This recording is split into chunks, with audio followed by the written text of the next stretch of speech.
अस्सलाम वालेकुम everyone, this is D3 exercise 6C और हम उसके क्वेश्चन नंबर 16 पर हैं। एक लाइन L दी है हमें which is 3x + 4y is equals to 24। ये एक लाइन दी है हमें और कहा है it crosses the x axis at A and y axis at B। At A crosses x axis, ठीक है जी, x एक्सिस पर ये क्रॉस करती है A को। अब हम एक काम करते हैं, जब x एक्सिस से गुजर रही है तो y रखना है 0 फॉर A, ठीक है।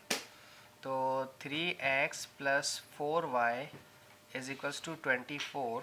क्योंकि ये पॉइंट x एक्सिस से गुजरा है तो y हो जाएगा 0।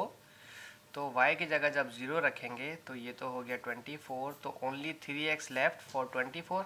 4 0 0 हो गया और x 3 1 3 3 8 24। तो A के कोऑर्डिनेट्स आ गए हैं 8 एंड 0, ठीक है। ये मेरे काम के हैं, अभी आगे चाहिए।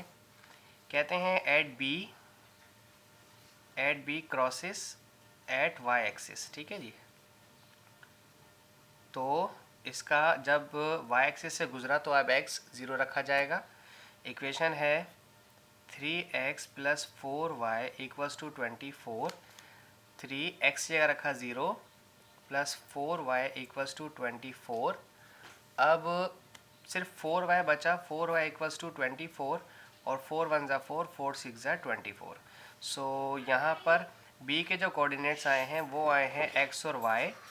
x हमारा था 0 और y था हमारा 6, ठीक है जी। ये दो पॉइंट्स हमारे बन गए हैं, सही है। अच्छा, अब हमने मालूम करना था, ये तो पार्ट हमारा पॉइंट ए था कि find the coordinates of A B. अब हमें मालूम करनी है length segment of A B की। लेंथ सेगमेंट मालूम करने के लिए आप जानते हैं कि square root x2 - x1 y2 - y1 हम लेते हैं, लेकिन हम यहाँ पर x2 और x1 का जिक्र नहीं करते हैं। हम हमेशा उन पॉइंट्स का जिक्र करते हैं जिन पॉइंट्स का हम डिस्टेंस निकाल रहे हैं ताकि हमें आसानी रहे।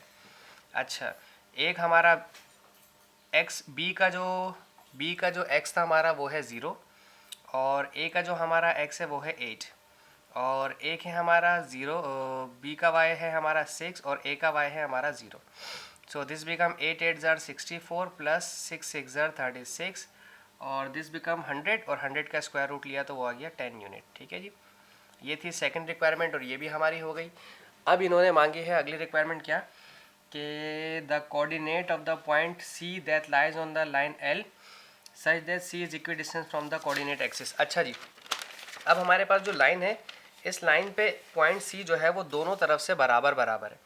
लाइक C का जो पॉइंट है वो y = x, यानी कि x = y हो जाएगा। तो C के कोऑर्डिनेट्स निकाल लें x और y के लिए, ठीक है जी। C के कोऑर्डिनेट निकाल लें और लाइन है वही जो हमारे पास पुरानी चल रही है, विच is 3x + 4y equals to 24। उसने कहा है कि ये दोनों तरफ से बराबर होगा, तो लिहाजा 3x की जगह भी x रख दें और 4y की जगह भी फ़िलहाल x रख दें, ठीक है, क्योंकि दोनों के आंसर बराबर आने। 3x और 4x हो गया 7x = 24 और 24/7 और ये हो जाता है 7 3 21 3/7, ठीक है। तो जो x का कोऑर्डिनेट आया वही y का भी माना जाएगा। तो x और y फॉर C, ठीक है, ये लिखेंगे हम इस तरह से 3 होल 3/7 3 होल 3/7, दोनों सूरत हाल में, ठीक है। अच्छा, अब आखिर रह गया the equation of the line L OC where O is the origin. भाई देखें, जब पार्ट 4 की बात करें, जब O ओरिजिन हो गया तो C 0 हो गया, ठीक है। O ओरिजिन है यानी कि लाइन 0 से गुजरेगी, बिल्कुल डेफिनेटली यहाँ से गुजर रही है तो ये 0 है, ओरिजिन से गुजरा तो C इंटरसेप्ट निकालने की ज़रूरत नहीं है, C इसका अल्टीमेटली 0 है। स्लोप निकाल लेते हैं।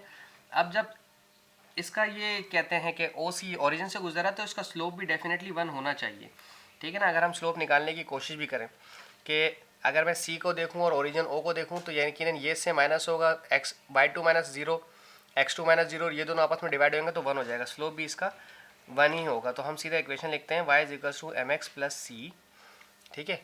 y = स्लोप इसका 1 है और C इंटरसेप्ट इसका 0 है, तो y = x। ये हमारी रिक्वायर्ड इक्वेशन भी बन गई हमारी, ठीक है जी। Thank you so much.